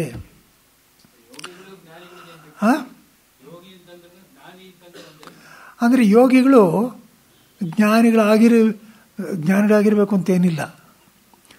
ಜ್ಞಾನಿನೂ ಆಗಿ ಯೋಗಿಗಳಾಗಿರೋರು ಬೇಕಾಷ್ಟು ಜನ ಇದ್ದಾರೆ. ಗೊತ್ತಾಯ್ತಾ? ಆದರೆ ಯೋಗಿಗಳಿಗೆ ಬರೀ ಯೋಗಿ ಅಂತಂದರೆ ಅವನು ಜ್ಞಾನ ಇರೋದಿಲ್ಲ. ಆದ್ದರಿಂದ ಅವನು ಇನ್ನೂ ದ್ವೈತ ಬುದ್ಧಿಯಲ್ಲೇ ಇರೋದ್ರಿಂದ ಅವನು ಸಂಸಾರ ಇದೆ. ಆ ಥರದವ್ರು ಯೋಗಿಗಳು. ಶಾಸ್ತ್ರ ಏನು ಹೇಳುತ್ತೆ ಅಂದರೆ, ಯೋಗಗಳು ಅಂದರೆ ಯೋಗವನ್ನು ಮಾಡ್ತಾ ಇದ್ದಾರೆ, ಉಪಾಸನ ಮಾಡ್ತಾ ಇದ್ದಾರೆ. ಮುಖ್ಯವಾಗಿ ಉಪಾಸನ ಮಾಡ್ತಾ ಇದ್ದರೆ ಅವ್ರಿಗೇನಾಗುತ್ತೆ ಅಂದರೆ ಅವ್ರಲ್ಲಿಂದ ಬ್ರಹ್ಮಲೋಕಕ್ಕೆ ಹೋಗ್ತಾರೆ. ಗೊತ್ತಾ? ಬ್ರಹ್ಮಲೋಕಕ್ಕೆ ಹೋದ್ಮೇಲೆ ಅಲ್ಲಿ ಬ್ರಹ್ಮನು ಸುಮ್ಮನೆ ಪಕ್ಕದಲ್ಲಿ ಮಂಚದ ಮೇಲೆ ಕೂಡಿಸ್ಕೊಂಡು ಇಬ್ಬರು ಸ್ನೇಹಿತರ ಥರ ಮಾತಾಡಿ ಒಂದು ತತ್ವವನ್ನು ತಿಳಿಸ್ತಾನೆ. ಇದೆಲ್ಲ ಶಾಸ್ತ್ರವೇ ಪ್ರಮಾಣ ಇದಕ್ಕೆ. ಗೊತ್ತಾಯ್ತಾ? ಯಾವ ರೀತಿ ಕರ್ಕೊಂಡು ಹೋಗ್ತಾರೆ ಅನ್ನೋದೆಲ್ಲ ಇದೆ. ಇಲ್ಲಿಂದ ಇಲ್ಲಿವರೆಗೆ ಅವನ ಮಧ್ಯದಲ್ಲಿ ಏನಿದೆ ಅಂತ ಅವನಿಗೆ ಗೊತ್ತಾಗಬಾರ್ದು. ಅದಕ್ಕೋಸ್ಕರ ಅವನ ಮೇಲೆ ಪ್ರಜ್ಞೆ ಕೆಲಸ ಮಾಡೋದಿಲ್ಲ. ಆವಾಗ ಯಾವನೊಬ್ಬ ಅಮಾನು ಪುರುಷ ಅವನು ಹೊತ್ಕೊಂಡು ಹೋಗ್ತಾನೆ. ಗೊತ್ತಾಯ್ತಾ? ಕೆಲವು ಕಡೆ ಇವನೇ ಹೋಗಬೇಕಾಗುತ್ತೆ. ಈ ಥರದ್ದೆಲ್ಲ ಇದೆ. ಕೊನೆಗೆ ಅಲ್ಲಿ ಹೋಗಿ ತಲುಪ್ಕೊಂಡ್ಮೇಲೆ ಅಲ್ಲಿ ಅವನಿಂದ ಉಪದೇಶ ಪಡ್ಕೋತಾನೆ. ಉಪದೇಶ ಪಡ್ಕೊಂಡು ಕಲ್ಪಾಂತದವರೆಗೆ ಅಲ್ಲಿದ್ದು ಕಲ್ಪ ಮುಗಿದ್ಮೇಲೆ ಅವನು ಮೋಕ್ಷವನ್ನು ಪಡ್ಕೋತಾನೆ. ಅದಕ್ಕೆ ಕ್ರಮಮುಕ್ತಿ ಅಂತಾರೆ. ಇವಾಗ ಜ್ಞಾನವನ್ನು ಪಡ್ಕೊಂಡು ಇಲ್ಲೇ ಮುಕ್ತರಾಗಿದ್ದನ್ನು ಸದ್ಯೋಮುಕ್ತಿ ಅಂತಾರೆ. ಜೀವನ್ಮುಕ್ತಿ ಗೊತ್ತಾಯ್ತಲ್ಲ? ಎರಡೂ ಇದೆ. ಇವಾಗ ಸಾಮೀಪ್ಯ, ಸಾಯುಜ್ಯ, ಸಾಲೋಕ್ಯ ಅಂತೆಲ್ಲ ಹೇಳ್ತಾರಲ್ಲ, ಅವೆಲ್ಲ ಇದೆ. ಗೊತ್ತಾಯ್ತಾ? ಅದು ಉಪಾಸಕರಿಗಿದೆ. ಅರ್ಥ ಆಗ್ತಾ ಇದೆಯಾ? ಈ ಲೋಕನ ದಾಟ್ಕೊಂಡು ಹೋಗಿ ಅವನು ಆಮೇಲೆ ಅಲ್ಲಿ ಜ್ಞಾನವನ್ನು ಪಡ್ಕೊಂಡು ಹೊರಟೋಗ್ತಾನೆ. ಅಲ್ಲಿ ಜ್ಞಾನವನ್ನು ಪಡ್ಕೊಳ್ದೆ ಸುಮ್ಮನೆ ಅಲ್ಲಿರ್ತಕ್ಕಂಥ ಸೌಂದರ್ಯ ನಾನು ಅನುಭವಿಸ್ಕೊಂಡಿದ್ಬಿಟ್ರೆ ಅವನು ಪುನಃ ಸಂಚಿತ ಅವೆಲ್ಲ ಇದೆಯಲ್ಲ ಅದನ್ನು ಹಿಡ್ಕೊಂಡು ಪುನಃ ವಾಪಸ್ ಬರ್ತಾನೆ, ಹುಟ್ಟುತ್ತಾನೆ. ಗೊತ್ತಾಯ್ತಾ? ಅದಕ್ಕೋಸ್ಕರನೇ ಬಹಳ ಬಹಳ ದೊಡ್ಡ ದೊಡ್ಡ ಯೋಗಿಗಳು, ಬಹಳ ದೊಡ್ಡ ದೊಡ್ಡ ತಪಸ್ವಿಗಳು ಹುಟ್ಟುತ್ತಾರೆ. ಶ್ಲೋಕಗಳಲ್ಲೂ ಬರುತ್ತೆ, ದೇವತೆಗಳು ತಮ್ಮ ಕರ್ಮವನ್ನು ಮುಗಿದ ಮೇಲೆ ಈ ದೇಶದಲ್ಲಿ ಹುಟ್ಟುತ್ತಾರೆ ಅಂತಿದೆ. ಯಾಕೆಂದರೆ ಅವ್ರು ಪುನಃ ಹೋಗೋದಕ್ಕೆ ವಾಪಸ್ ಬರ್ಬೇಕು, ತಪಸ್ ಮಾಡಬೇಕಲ್ಲ, ಇನ್ನೊಂದ್ಸಲ ತಪಸ್ ಮಾಡ್ತಾರೆ. ಗೊತ್ತಾಗ್ತಾ ಇದೆಯಾ? ಹೀಗೆ ದೃಷ್ಟಿನಲ್ಲಿ ಯಾತಕ್ಕೆ ಹುಟ್ಟಿದ್ರು? ಅಷ್ಟೆಲ್ಲ ಜ್ಞಾನ ಇದ್ದವರು ಒಂದು ಅನುಭವ, ಇನ್ನೊಂದು ಶಬ್ದ. ಆ ಶಬ್ದದಿಂದ ನಮಗೆ ಅನುಗ್ರಹ ಮಾಡಕ್ಕೋಸ್ಕರ ಹುಟ್ಟಿದ್ರು. ಹೌದು, ನಿಜ. ಎಲ್ಲ ಥರದವರು ಇರ್ತಾರೆ ಜ್ಞಾನಿಗಳಲ್ಲಿ. ಏನು ಮಾತಾಡದೆ ಹೊರಟೋಗೋರು ಇದ್ದಾರೆ, ಗೊತ್ತಾಯ್ತಾ? ಜ್ಞಾನಿಗೆ ಮಟ್ಟಿಗೆ ಯಾವ ನಿಯಮವೂ ಇಲ್ಲ, ಯಾವ ನಿಯಮವೂ ಇಲ್ಲ. ಅವನು ಎಲ್ಲ ನಿಯಮಗಳನ್ನು ಮೀರಿದ್ದಾನೆ. ವೇದ ಮಂತ್ರಗಳೆಲ್ಲ ಸುಮ್ಮನೆ ಇಂಥ ಮಂತ್ರಗಳಿದೆ ಅಂತ ತಿಳ್ಕೊಳ್ಳಿ. ಯತ್ರ ವೇದಾಹ ಅವೇದಾಹ ಭವಂತಿ.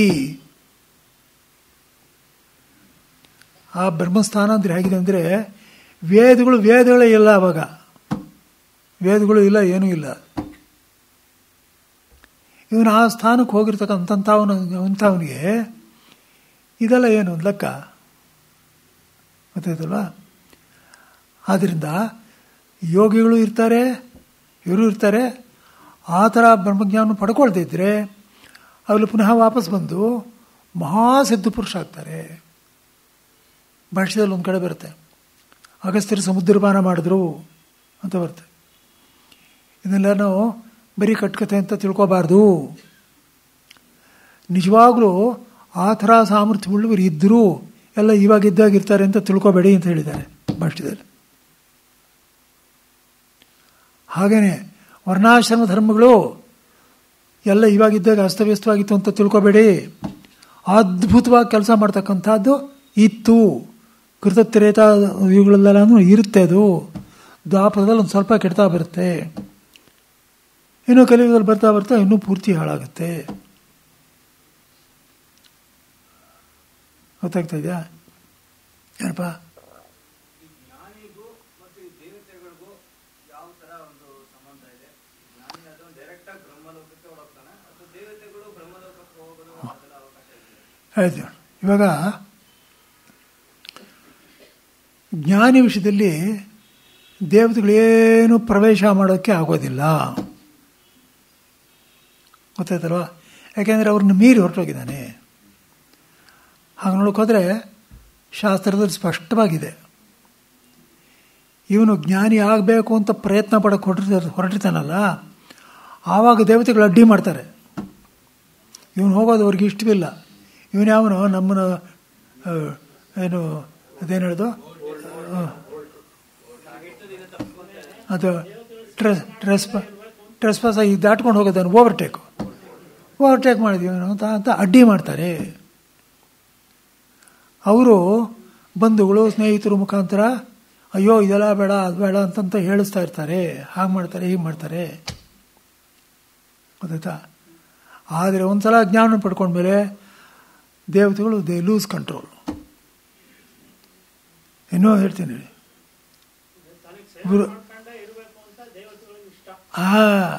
ಹೌದು. ಯಾಕೆಂದರೆ ದೇವತೆಗಳಿಗೆ ನಾವು ಎಲ್ಲ ಹೋಮಗಳು ಹವನಗಳು ಯಜ್ಞಗಳು ಅದು ಇದು ಮಾಡಿಕೊಂಡು ಅವ್ರಿಗೆ ಹಾಕ್ತಾ ಇರಬೇಕು, ಇವರು ಹಾಗೇ ಇರಬೇಕು. ನಾವು ಅವ್ರು ಮಾಡಿದ್ದಕ್ಕೆ ಒಂದು ಸ್ವಲ್ಪ ಫಲ ಕೊಡ್ತಾ ಇರ್ತೀವಿ, ತೃಪ್ತಿ ಪಡ್ಕೊಂಡು ಅವ್ರು ಹಾಗಿರಬೇಕು. ಅವ್ರನ್ನ ಮೀನು ಹೋಗೋದಕ್ಕೆ ಅವ್ರಿಗೆ ಇಷ್ಟವಿಲ್ಲ.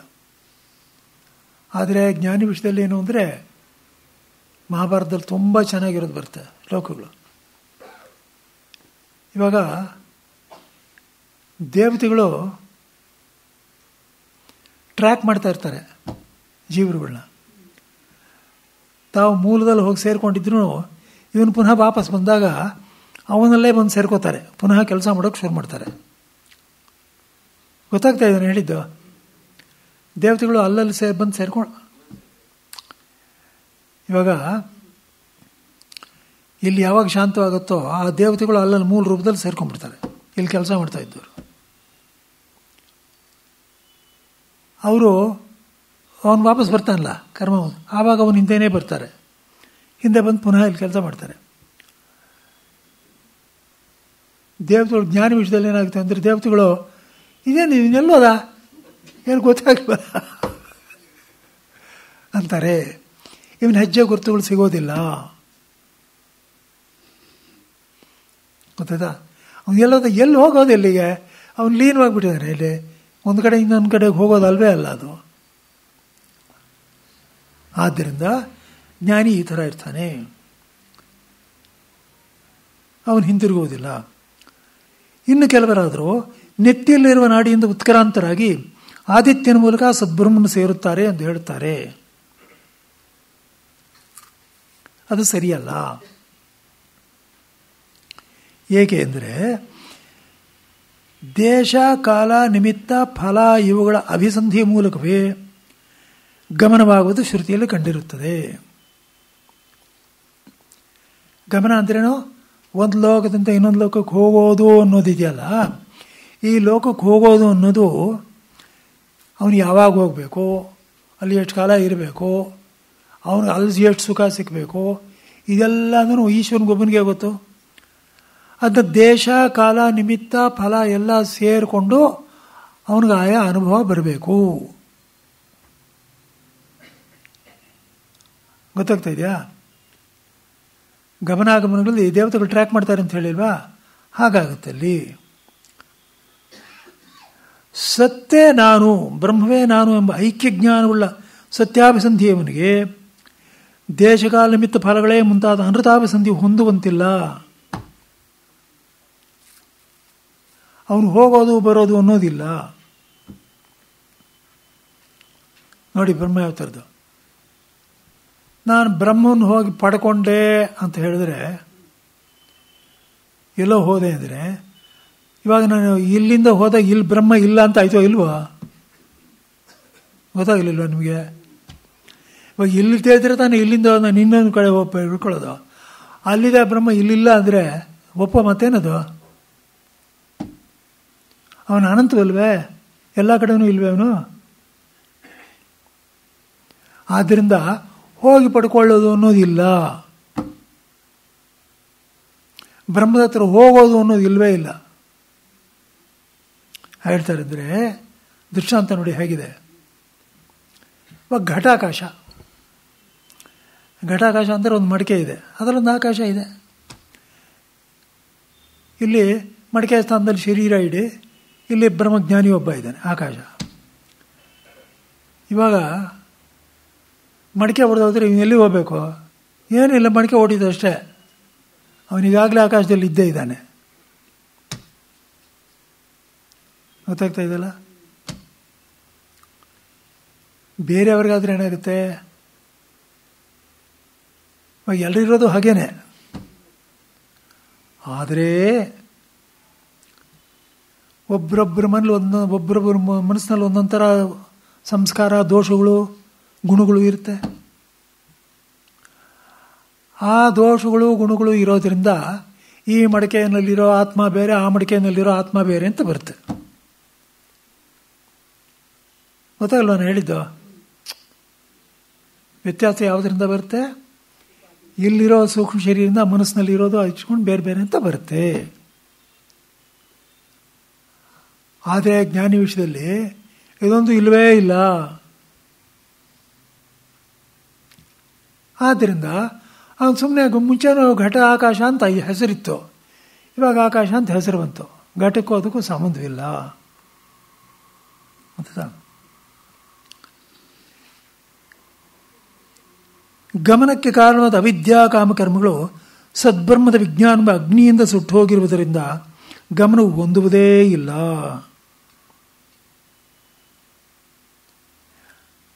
ಗಮನ ಅನ್ನೋದು ಯಾವಾಗುತ್ತೆ? ಅವಿದ್ಯಾ ಕಾಮಕರ್ಮಗಳಿರಬೇಕು. ನಾನು ಇಲ್ಲಿಂದ ಇನ್ನೊಂದು ಕಡೆ ಹೋಗ್ತೀನಿ ಅಂತ ಅವನು ಹೋಗೋದು ಬ್ರಹ್ಮವಲ್ಲ, ಅವನು ಹೋಗೋದು ಯಾವುದೋ ಒಂದು ಲೋಕ.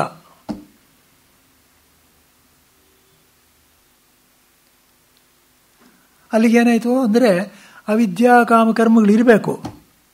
ಅದರ ಸಂಬಂಧ ಇರೋವರೆಗೆ ಹಾಗಾಗುತ್ತೆ, ಇಲ್ಲದೆ ಹೋದರೆ ಆಗೋದೇ ಇಲ್ಲ. ನೋಡಿ ಏನು ಹೇಳಿದೆ ಅಂದರೆ, ಪರ್ಯಾಪ್ತ ಕಾಮಸ್ಯ ಕೃತಾತ್ಮವಸ್ತು ಹೈವ ಸರ್ವೇ ಪ್ರಲೀಯಂತ ಕಾಮಾಹ. ಸಂಪೂರ್ಣವಾಗಿ ಆಪ್ತಕಾಮನವಿರೋ ಕೃತಾತ್ಮನಿಗಾದರೂ ಇಲ್ಲಿಯ ಎಲ್ಲ ಕಾಮಗಳು ಅಡಿಗೆ ಹೋಗಿರುತ್ತವೆ. ಕಾಮ ಅನ್ನೋದೇ ಇರೋದೇ ಇಲ್ಲ. ಗೊತ್ತಾಯ್ತಾ? ಮುಮುಕ್ಷು ಯಾವ ಅಣಿಮೆಯಲ್ಲೂ ಕೊನೆಗೆ ಸೇರುವನೋ ಅದೇ ನಮ್ಮ ಆತ್ಮ. ಇದಲ್ಲ ಆಯ್ತಾ? ಇಲ್ಲಿ ಪ್ರಶ್ನೆ ಬರ್ತದೆ. ಸಾಯದಿರುವವನಿಗೂ ಮೋಕ್ಷವನ್ನು ಪಡೆಯಲಿರುವವನಿಗೂ ಸತ್ಸಂಪತ್ತಿ ಕ್ರಮ ಅಂದರೆ ಮರಣಕ್ರಮ ಸಮಾನವಾದರೂ ಅವರಲ್ಲಿ ಜ್ಞಾನಿಯು ಸತ್ತಿನಲ್ಲಿ ಸೇರಿದವನು ಹಿಂದಕ್ಕೆ ಬರುವುದಿಲ್ಲ, ಅಜ್ಞಾನ ಮಾತ್ರ ಹಿಂದಿರುಗುತ್ತಾನೆ. ಹಂಗೆ ಸ್ವಲ್ಪ ದೃಷ್ಟಾಂತ ಕೊಡಿ ಅಂತ ಕೇಳ್ತಾರೆ. ಅದಕ್ಕೆ ಹೇಳ್ತಾರೆ, ನೋಡಪ್ಪ ಅದು ಹೇಗೆ ಅಂತ ಹೇಳ್ತೀನಿ. ಇವಾಗ ಯಾವನೋ ಒಬ್ಬ ಕದ್ಬಿಟ್ಟ ಅಂತ ಬಂತು, ಅವನು ಹಿಡ್ಕೊಂಬಂದರು. ಇವಾಗ ನಾ ಕದ್ದಿಲ್ಲ ಅಂತ ಹೇಳ್ತಾ ಇದ್ದಾನೆ. ಅವನು ಕದ್ದಿಲ್ಲ ಅಂತ ಹೇಳ್ತಾ ಇರೋದು ನಿಜವೋ ಅಥವಾ ಸುಳ್ಳೋ ಗೊತ್ತಾಯ್ತಾ? ಇವಾಗಲೂ ಎಲ್ಲ ಟೆಸ್ಟ್ಗಳು ಆ ಥರ ಟೆಸ್ಟ್ಗಳು ಮಾಡ್ತಾರೆ. ಹೌದಾ? ಅದಕ್ಕೇನೋ ಹೇಳ್ತಾರೆ ಹೆಸರುಗಳು. ಹಾಂ, ತನಿಖೆ ಅಲ್ಲ, ಹೌದು, ಏನೇನೋ ಡಿಟೆಕ್ಟರ್ ಎಲ್ಲ ಇಟ್ಟು ನೋಡ್ತಾರೆ, ಲೈಟ್ ಡಿಟೆಕ್ಟರ್ಸ್ ಅದು ಇದು ಮಾಡ್ತಾರೆ. ಏನಂದರೆ ಕಾದು ಕಬ್ಬಿಣ ಒಂದು ಕಾಳು ಕೊಡಲಿ, ಅಲ್ಲಿಟ್ಬಿಡೋದು. ನೋಡಪ್ಪ, ನೀನು ಇದನ್ನು ಮುಟ್ಟು, ಗೊತ್ತಾಯ್ತಾ? ನೀನು ಹೇಳ್ತಾ ಇರೋದು ಸುಳ್ಳಾದರೆ ನೀನು ಕೈ ಸುಟ್ಕೋತೀಯ, ನೀನು ಹೇಳ್ತಾ ಇರೋದು ನಿಜವೇ ಆದರೆ ಕೈ ಸುಡಲ್ಲ. ನೀ ಕದ್ದಿಲ್ಲ ಅಂತ ಹೇಳಿದಿಲ್ಲಪ್ಪ, ನೀ ಕದ್ದಿಲ್ಲ ಅನ್ನೋದು ನಿಜವಾದರೆ ನಿನ್ನ ಕೈ ಸುಡೋದಿಲ್ಲ. ಯಾತಕ್ಕೆಂದರೆ ಈ ಸತ್ಯ ಅನ್ನೋದಿದೆಯಲ್ಲ, ಅದು ನಿನ್ನನ್ನು ಎಲ್ಲದರಿಂದಲೂ ಕಾಪಾಡುತ್ತೆ, ಅನಾಹುತ ಆಗೋದಕ್ಕೆ ಬಿಡೋದಿಲ್ಲ. ಗೊತ್ತಾಯ್ತಾ? ನೀನು ಅಸತ್ಯವನ್ನು ಹೇಳ್ತಾ ಇರೋದ್ರಿಂದ ನೀನು ಸಿಕ್ಕಾಕೊಳ್ತೀಯ, ಹೋಗೇ ಹೋಗ್ತೀಯ. ಗೊತ್ತಾಯ್ತಲ್ವಾ? ಹಾಗೇನೇ ಇಲ್ಲಿ ಅಜ್ಞಾನಿಗಳೇನು ಮಾಡ್ತಾ ಇದ್ದಾರೆ? ಅಸತ್ಯದಲ್ಲೇ ಬಿದ್ದಿದ್ದಾರೆ ಯಾವಾಗಲೂ. ಗೊತ್ತಾಯ್ತಾನೆ? ಅಸತ್ಯದಲ್ಲೇ ಇರೋದ್ರಿಂದ ಅವರು ಅದನ್ನು ಮುಟ್ತಾಲೂ ಇರ್ತಾರೆ, ಸುಟ್ಕೋತಲೂ ಇರ್ತಾರೆ. ಆದರೆ ಇವನು ಸತ್ಯವನ್ನೇ ಹೇಳಿದ್ದಾನೆ. ಆದ್ದರಿಂದ ಇವನು ಶರೀರ ಅದಕ್ಕೆ ಮುಟ್ಟಿದಂತೆ ಕಂಡರೂ ಕೂಡ ಈ ಸತ್ಯ ಅನ್ನೋದು ಅವನ್ನು ಕಾಪಾಡುತ್ತೆ.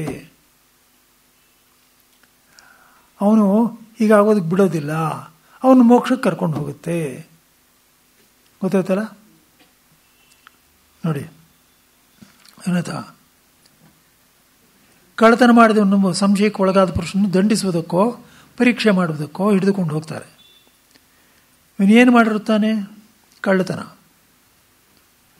ಕದ್ದು ಧನವನ್ನು ತೆಗೆದುಕೊಂಡಿರ್ತಾನೆ.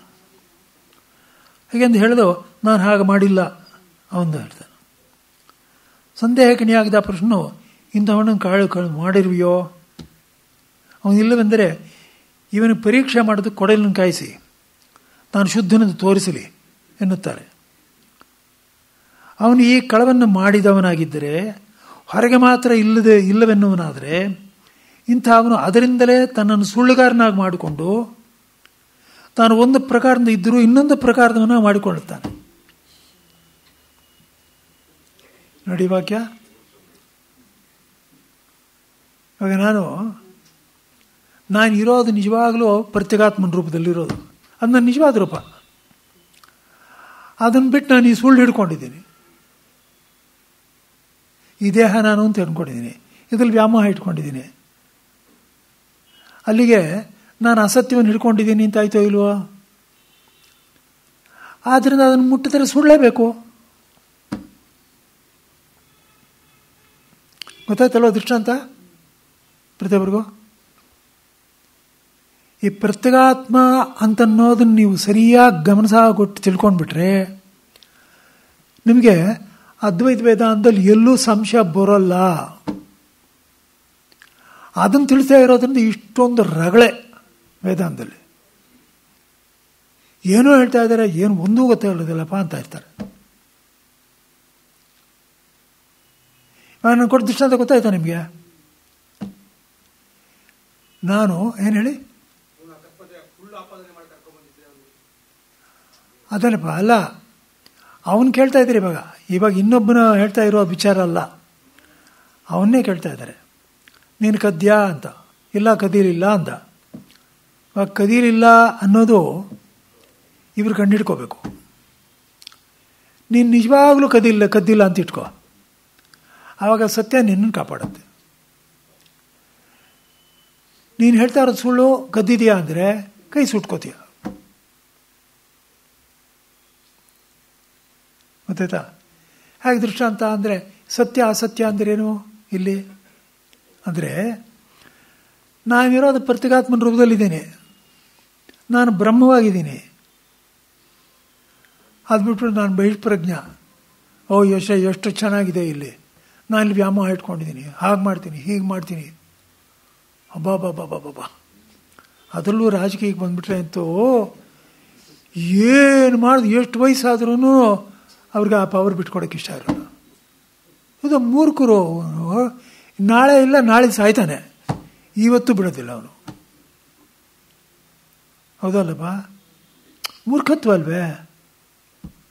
ಏನೋ ನಾನು ಮಾಡ್ತಾ ಇರೋದು ಅಂತ ಒಂದು ಕ್ಷಣ ಯೋಚನೆ ಮಾಡೋದೇ ಇಲ್ಲ ಅವರು. ಆದ್ದರಿಂದ ಈ ರೀತಿ ಇರೋದ್ರಿಂದ ಅವನು ಅನೃತವನ್ನು ಅಸತ್ಯವನ್ನು ಹಚ್ಚಿಕೊಂಡಿದ್ದಾನೆ, ಸುಟ್ಕೋತಾ ಇದ್ದಾನೆ. ಇವನು ಸತ್ಯವನ್ನೇ ಹಿಡಿದಿರೋದ್ರಿಂದ ನಾನು ಕಳ್ತನ ಮಾಡಿಲ್ಲ, ನಾನು ದೇಹದಲ್ಲಿ ಅಧ್ಯಾಸ ಇಟ್ಕೊಂಡಿಲ್ಲ, ನನಗೆ ಯಾವುದೂ ವ್ಯಾಮೋಹಗಳಿಲ್ಲ, ನಾನು ಬ್ರಹ್ಮೇ ಆಗಿದ್ದೀನಿ ಅಂತ ಸತ್ಯ ಇದ್ದರೆ ಅವನ ಶರೀರ ಇಲ್ಲ ಇದ್ರೂ ಕೂಡ ಅವನು ಸುಡಲ್ಲ. ಗೊತ್ತಾಯ್ತಾ? ಮತ್ತು ಅವನಿಗೆ ಇನ್ನೊಂದು ಜನ್ಮನೂ ಕೊಡಲ್ಲ.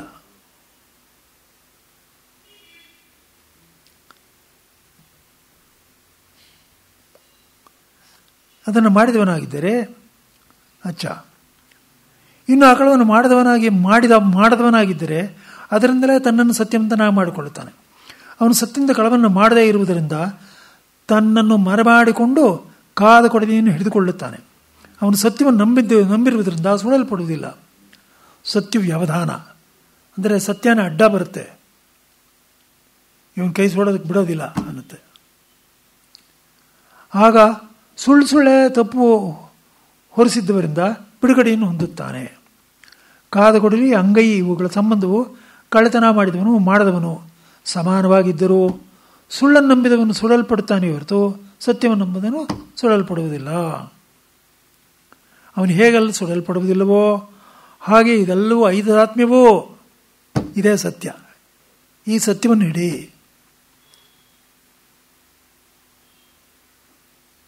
ಒಂದು ಥರ ಇಲ್ಲ ಎನಿಸ್ಕೊಳ್ಳ ಹೇಳಿ. ಶ್ರುತಿ ಸ್ಮೃತಿ ಪುರಾಣ